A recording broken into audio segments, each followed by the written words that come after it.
करता त्या ठिकाणी जायचे। आता छोटासा होता कुर्मदास आणि तेव्हापासूनच भगवत भक्तीची ओढ लागली। गळ्यामध्ये तुळशीची माळ धारण केली आणि त्या ठिकाणी कथा श्रवणा करता जायचे आईच्या सोबत। वडील पाहायला लागले, लहानसा मुलगा, हात नाही पाय नाही, जोपर्यंत आपण आहोत तोपर्यंत सांभाळ करू, पण आपल्यानंतर या मुलाचा सांभाळ कोण करल हा विचार सुद्धा आणि त्यांच्या मनामध्ये यायला लागला। चिंता करायला लागले आणि चिंता करत करत भानुदास महाराज थोडे मोठे झाले असताना वडिलाची प्राणज्योत मावळली। आता एकटी आई सांभाळ करायला लागली। मुलाला गरिबीचा संसार आहे, कसं तरी सांभाळते, कबाड कष्ट करते, स्वतःही जीवन जगते आणि आपल्या मुलाचं सुद्धा जीवन त्या ठिकाणी जगवते। हळूहळू कुर्मदास मोठे व्हायला लागले। 20 वर्षाचे झाले, 21 वर्षाचे झाले, मुलगा मोठा व्हायला लागला आणि आई म्हातारी व्हायला लागली। आईचं शरीर जीर्ण व्हायला लागलं।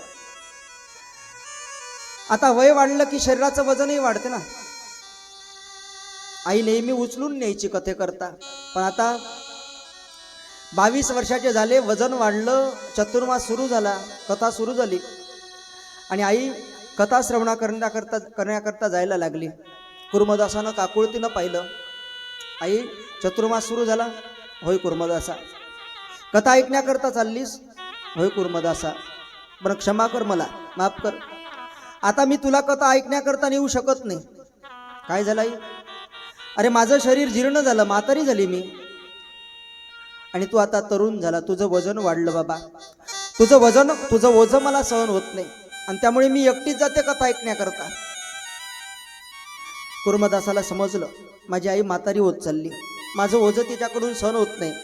आईला सांगितलं, आई काही हरकत नाही, जा तू कथा ऐकण्याकरता, एकटीच जा, पण आई एक विनंती आहे। काय बाबा? तू कथा ऐकण्याकरता जाते ना, जा, चांगली कथा ऐकत जा, पण घरी परत आल्यानंतर जे भानुदास महाराजांनी सांगितलं ना ते सगळं चिंतन मला घरी आल्यानंतर सांगत जा, बस एवढीच विनंती आहे। आईने सांगितलं, काही हरकत नाही, सांगत जाईल तुला। आई रोज कथा ऐकण्याकरता जायची आणि परत आली की कुर्मदासाला जे भानुदास महाराजांनी सांगितलं ते सगळंच्या सगळं सांगायचे।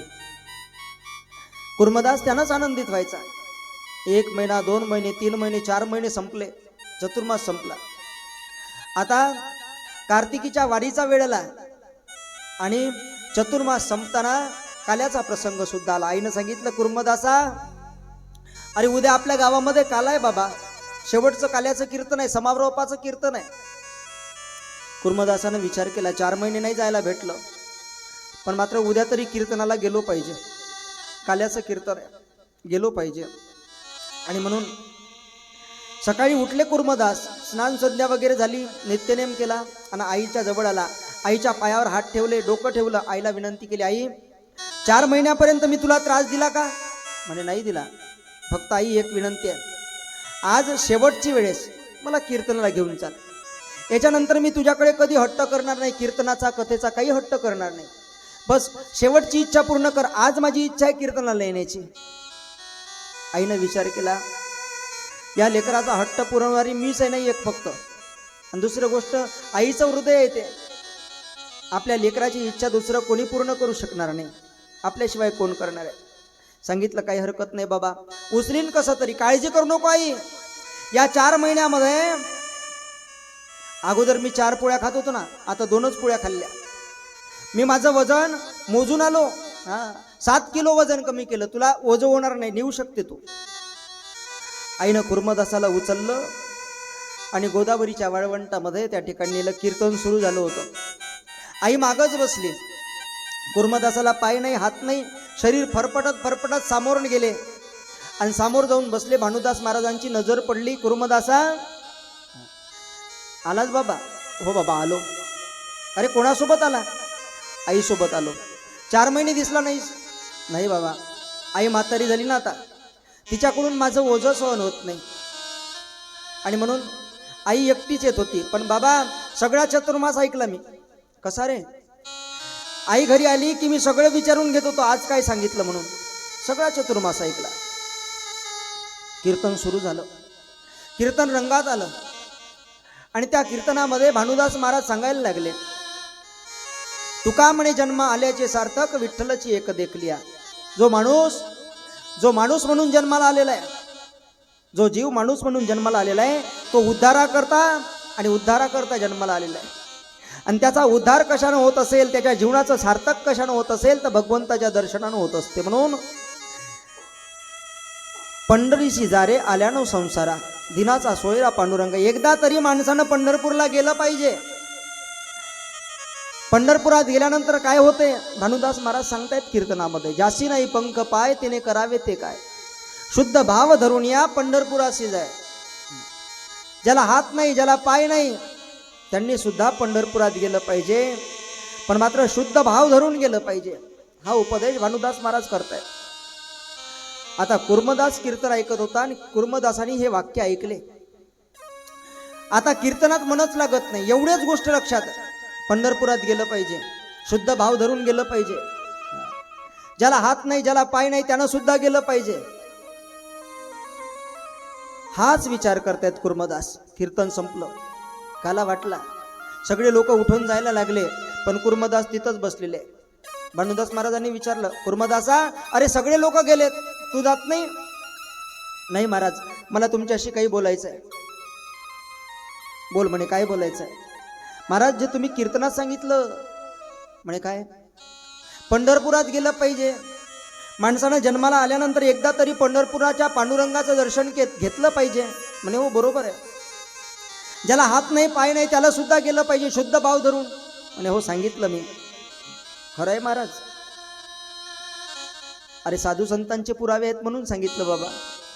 नामदेव महाराजांनी सांगितलं, तुकाराम महाराजांनी, सगळ्या संतांनी सांगितलं, आणि म्हणून मी सुद्धा सांगितलं, गेलं पाहिजे, पांडुरंगाचं दर्शन घेतलं पाहिजे. त्याचं दर्शन घेतलं ना की जीवनाची सार्थकता होते, जीवन सफल होत असते, आणि म्हणून गेलं पाहिजे.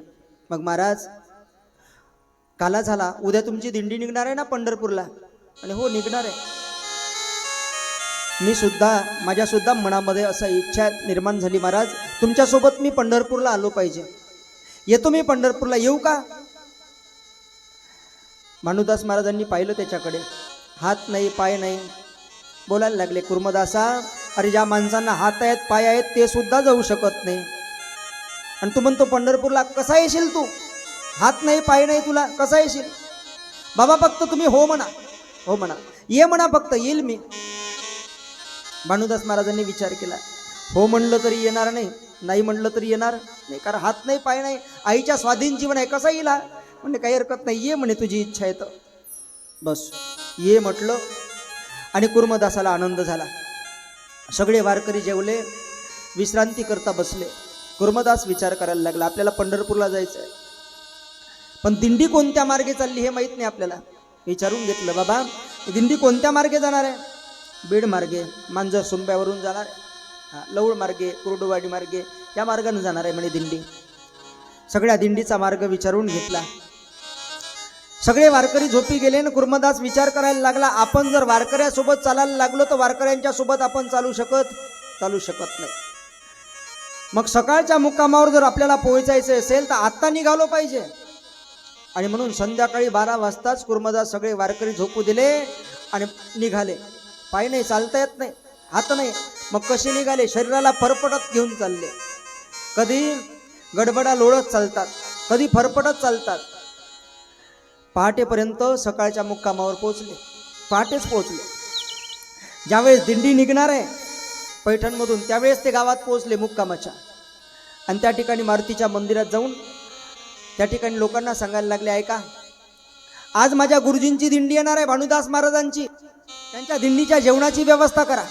कोणी भाकरी आणा, कोणी कालवण आणा, कोणी भाजी आणा, जेवणाची व्यवस्था करा बरं. संत तुमच्या गावात येणार आहे. आणि तुका म्हणे, संत सेवा हेची देवा उत्तम. देवाला आवडणारी सेवा संतांची आहे. कुर्मदास महाराज सांगतात. लोकांना कळालं, भानुदास महाराज जर दिंडी घेऊन येत असेल तर त्यांच्या जेवणाची व्यवस्था केली पाहिजे. सगळ्या गावात चर्चा झाली, दिंडी येणार आहे, दिंडी येणार आहे. आणि मग सगळ्यांनी जेवणाची व्यवस्था केली. भाकरी आणल्या, कोणी भाजी आणली, कोणी कालवण आणलं, सगळे त्या ठिकाणी एकत्रित करून ठेवलं. आणि कुर्मदासाने सांगितलं, हात जोडून विनंती आहे तुम्हाला, ही सगळी व्यवस्था कोणी केली हे मात्र सांगू नका. हात जोडून विनंती आहे, पांडुरंगाची शपथ आहे तुम्हाला. एक कुर्मदास नावाचा व्यक्ती तुमच्या गावात आला होता, हे माझ्या गुरुजींना सांगू नका, भानुदास महाराजांना सांगू नका. त्यांच्याकडून वचन घेतलं आणि आता कुर्मदास सकाळी 8 वाजता पुढच्या मुक्कामाकडे निघाले, संध्याकाळच्या मुक्कामाकडे. दिंडी 6 वाजता पोहोचली गावामध्ये. त्या दिंडीचं स्वागत केलं, सगळ्यांना जेवणाची आणि व्यवस्था केली, सगळ्या दिंडीच्या जेवणाची.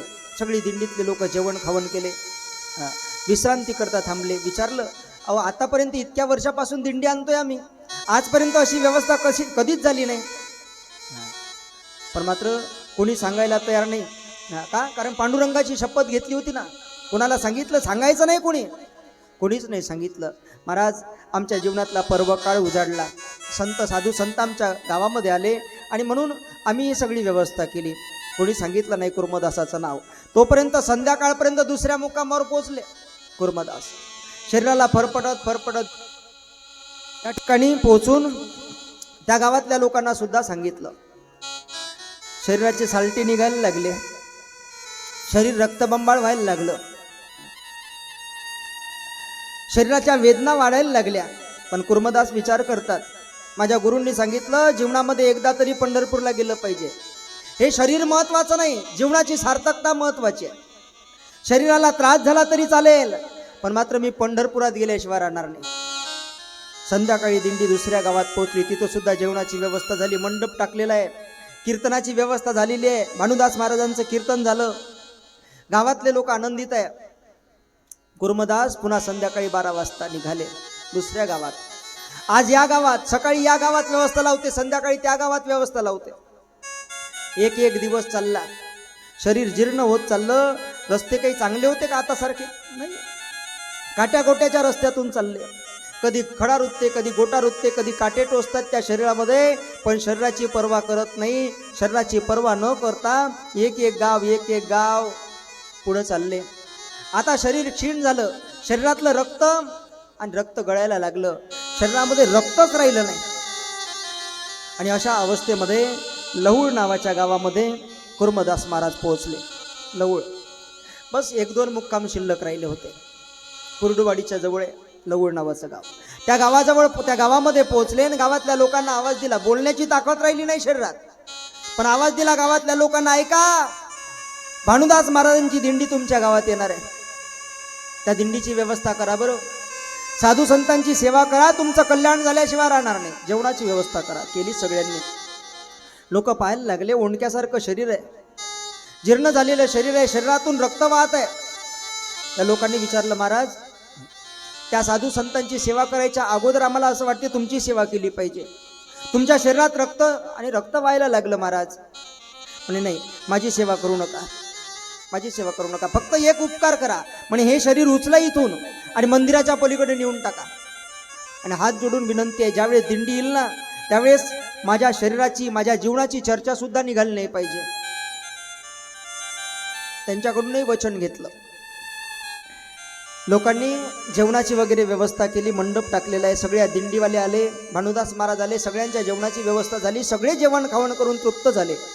वारकऱ्यांनी कीर्तन सुद्धा केलं, भजन चालू आहे.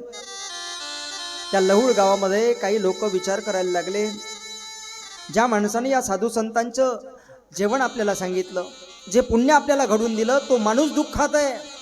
मला असं वाटते तो जीव सुद्धा, तो कुर्मदास सुद्धा पंढरपूरलाच चाललेला आहे, पण त्याच्या शरीराकडून आता चालणं होणार नाही.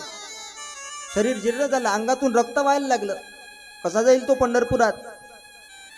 अरे, ज्यानं आपल्याला पुण्य प्राप्त करून दिलं, आपल्याला सुद्धा त्याच्याविषयी काही कर्तव्य असेल ना. म्हणून एक माणूस उठला, भानुदास महाराजांना सांगायला लागला, भानुदास महाराज, इतके वर्ष झाली आमच्या गावामध्ये तुमची दिंडी येते, पण अशी व्यवस्था झाली का कधी? म्हणे नाही झाली, आम्हाला माहीतही नसते तुमची दिंडी कधी येणार आहे, आम्ही जेवणाची सुद्धा व्यवस्था करत नाही. त्यावेळेस भानुदास महाराजांनी सांगितलं, यावर्षी तुम्हीच नाही, या रस्त्याच्या प्रत्येक गावामध्ये आमची अशीच व्यवस्था झाली. लोकांच्या लक्षात आलं, ही व्यवस्था करणारा कोण आहे? भानुदास महाराज, प्रत्येक गावात व्यवस्था. अरे, फार सुंदर व्यवस्था झाली. दरवर्षी आम्हाला त्रास होत होता, पण यावर्षी अजिबात त्रास झाला नाही. महाराज, ही व्यवस्था कोणी केली तुम्हाला माहित आहे? म्हणे नाही माहीत. तुमच्याच गावच्या एका माणसाने केली. नाही असं? होय महाराज. तो माणूस तुमच्या अगोदर येतो, गावातल्या लोकांना सांगतो भानुदास महाराजांची दिंडी येणार आहे, माझ्या गुरुजींची दिंडी येणार आहे. आणि सगळ्या लोकांना व्यवस्था असं करायला लावतो. भानुदास महाराजांच्या मनामध्ये आतुरता निर्माण झाली त्या माणसाला भेटण्याची. कोण आहे तो माणूस, कुठे आहे तो? लोकांनी सांगितलं महाराज मंदिराच्या पलीकडे. भानुदास महाराज त्याला भेटण्याकरता आतुरतेनं निघाले मंदिराच्या पाठीमागं गेले आणि पाहिलं दुरूनच. ज्या अर्थी हात नाही, ज्या अर्थी पाय नाही, त्या अर्थी हा माझा कुर्मदास आहे, कुर्मदास. अरे याला नुसतं ये म्हटलं, एक शब्द ये म्हटलं ना, आपल्या सोबत आला. अरे आपल्या सोबत आला नाही, आपल्या पुढे चालायला लागला, सगळ्या दिल्लीची सगळ्या वारकऱ्यांची सेवा करायला लागला. भानुदास महाराज त्याच्या जवळ आले. शरीर पलटवून पाहतात तर सगळे हाडं उघडे पडले होते. अंगातून रक्त वाहत होतं, शरीर जीर्ण झालं होतं. आवाज दिला, कुर्मदासा. डोळे उघडले, डबडबल्या नजरेनं पाहायला लागला. कुर्मदास, कसा आलास बाबा, कसा आला रे? अरे ज्यांना हात नाही आहेत, ज्यांना पाय आहेत, ते लोक सुद्धा येऊ शकत नाही, तू कसा आला? हात नाही, पाय नाही. महाराज तुम्ही ये म्हटलं होतं ना, त्या येणंच आलो, तुमच्या कीर्तनानंच आलो. तुम्ही सांगितलं होतं ना, शुद्ध भाव धरून या पंढरपुराशी जाय, म्हणून इथपर्यंत आलो बाबा. पण इथून पुढं शरीर काम करत नाही. माझ्या शरीराकडून आता फरफटणं होत नाही बाबा, आणि म्हणून याच ठिकाणी थांबावं लागल. नाही रे, आता जवळ राहिलं पंढरपूर. खूप लांब आलो, तुम्ही आलास तू. जवळ राहिलं, एका मुक्कामावर पंढरपूर राहिलं. नाही येऊ शकत बाबा, इथून पुढे नाही येऊ शकत. शरीरच काम करत नाही. कुर्मदासा, जेवण केलंस? नाही बाबा, घरून निघालो ना तेव्हापासून जेवलो नाही. आमची सगळ्यांची जेवणाची व्यवस्था केली, तू जेवला नाहीस? नाही जेवलो बाबा. का जेवला नाही रे? बाबा घरी होतो ना, त्यावेळेस माझं मलमूत्र माझी आई स्वच्छ करत होती. मी जर जेवलो असतो तर माझं मलमूत्र कोणी स्वच्छ केलं असतं, म्हणून जेवलोच नाही. पोटात अन्नाचा कण नाही त्याचा. जेवण न करता कुर्मदास देवाच्या भेटी करता निघाला. उपाशी तापाशी, शरीरामध्ये रक्ताचा थेंब राहिला नाही. बाबा शरीर पडणार आहे माझं, तुम्ही जा पंढरपुरात. कुर्मदासा, आता तुला सोडून कसं जावं तुला सोडून? बरं दिंडी ठेवता येत नाही त्या गावामध्ये. पंढरपुरात गेल्याशिवाय दिंडी तरी पूर्ण कशी होईल? धर्म संकटात सापडले भानुदास महाराज. भानुदास महाराज म्हणतात, पालखी लावा, पालखी. कुर्मदासाला पंढरपुरात न्यायचंय. कुर्मदासानं सांगितलं, बाबा या जन्मात ही वारी पूर्ण होऊ शकत नसेल, असू द्या, माझं पुण्य एवढंच असेल, मी पालखीत सुद्धा बसणार नाही. का बसणार नाही? शुद्ध भाव धरून चाललो होतो. देवाची इच्छा जर त्याला बोलावण्याची असती, मला बोलावण्याची पंढरपुरात, तर त्यानं नेलं असतं मला त्या पंढरपुरापर्यंत, त्याचं दर्शन करू दिलं असतं मला. पण देवाचीच कदाचित इच्छा नसेल, आणि म्हणून मला इथं शरीर सोडावं लागणार आहे. जा बाबा तुम्ही, जा, निघून जा. भानुदास महाराज म्हणतात, तुला सोडून जाऊ शकत नाही बाबा, तुम्हाला माझी शपथ आहे, तुम्हाला जावं लागेल दिंडी घेऊन निघून जा. सकाळ झाली, वारकरी तयारी करायला लागले. वारकऱ्यांच्या कानावर गोष्ट आली, कुर्मदास पडलेला आहे. सगळे वारकरी कुर्मदासाला भेटण्याकरता आले, त्याची अवस्था पाहिली. सगळे वारकरी डोळ्यातून अश्रू गाळायला लागले. कुर्मदासा, अरे आम्हाला हात आहेत, पाय आहेत, तरी सुद्धा आम्ही चालताना पाय दुखते, हात दुखते असं बोलतो. आमची जेवणाची व्यवस्था होते, सगळ्या गोष्टी बरोबर आहे, पण तरी सुद्धा आम्हाला जाताना इतका त्रास होतो. तुला हात नाही, पाय नाही, किती त्रास झाला असेल बाबा? कुर्मदास म्हणतो, नाही, अजिबात त्रास झाला नाही. का? अंतकरणात शुद्ध भाव होता ना, तो शुद्ध भाव मला इथपर्यंत घेऊन आला. पण नुसत्या भावानंच होणार नाही, शरीरानं सुद्धा साथ दिली पाहिजे ना. हे शरीर साथ देत नाही बाबा, आणि म्हणून तुम्हाला विनंती करतो, जा तुम्ही आता, जा. वारकरी जायला तयार नाही. वारकऱ्यांना सुद्धा शपथ दिली, जा बाबा तुम्ही आता, दिंडी इथं ठेवणं चांगलं नाही, इथून पुढची मी व्यवस्था तुमची करू शकत नाही, ही खंत माझ्या मनात आहे. पण लक्षात ठेवा, माझा देव तुमची व्यवस्था लावण्याशिवाय राहणार नाही, जा तुम्ही. त्यावेळेस वारकरी त्या ठिकाणी आले. तू शपथ दिलीस म्हणून जातो कुर्मदासा, पण ज्यावेळेस आम्ही पंढरपूरला जाऊ, पांडुरंगाच्या समोर उभं राहू, त्यावेळेस त्याला काय तोंड दाखवायचं रे? काय तोंड दाखवायचं? कुर्मदासाला टाकून आलो म्हणून सांगू आम्ही त्याला? कुर्मदासा, जोपर्यंत तुझा काही निरोप आमच्या सोबत नसेल तोपर्यंत आम्हाला जाता येणार नाही. मग सांग, आम्ही पंढरपुरात गेल्यानंतर त्या पांडुरंगाच्या समोर उभं राहिल्यानंतर काय सांगावं? कुर्मदासानं सांगितलं, तुम्ही उपकार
ज्यावेळेस तुम्ही देवाच्या जवळ जाल ना त्यावेळेस तुम्ही दरवेळेस एकदा नमस्कार करत असाल, दुसरा नमस्कार करा माझ्या वाट्याचा आणि त्या देवाला माझा नमस्कार सांगा.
कुर्मदास महाराज वारकऱ्यांना सांगतायत, बाबा एक उपकार करा, जाताय ना तुम्ही पंढरपुरात, माझं शरीर तर येऊ शकत नाही पण एक उपकार करा, देवाला माझा नमस्कार सांगा. मी येऊन नमस्कार करू शकत नाही पण माझा नमस्कार तुम्हीच आणि त्या देवाला सांगा. सर्व वारकरी डबडबड्या डोळ्यानं पंढरपूरच्या दिशेनं निघाले. भानुदास महाराज सगळे वारकरी पंढरपुरात प्रवेश केला, चंद्रभागेचं स्नान केलं, पुंडलिकाचं दर्शन केलं आणि भगवंताच्या दर्शनाकरता मंदिरात आले.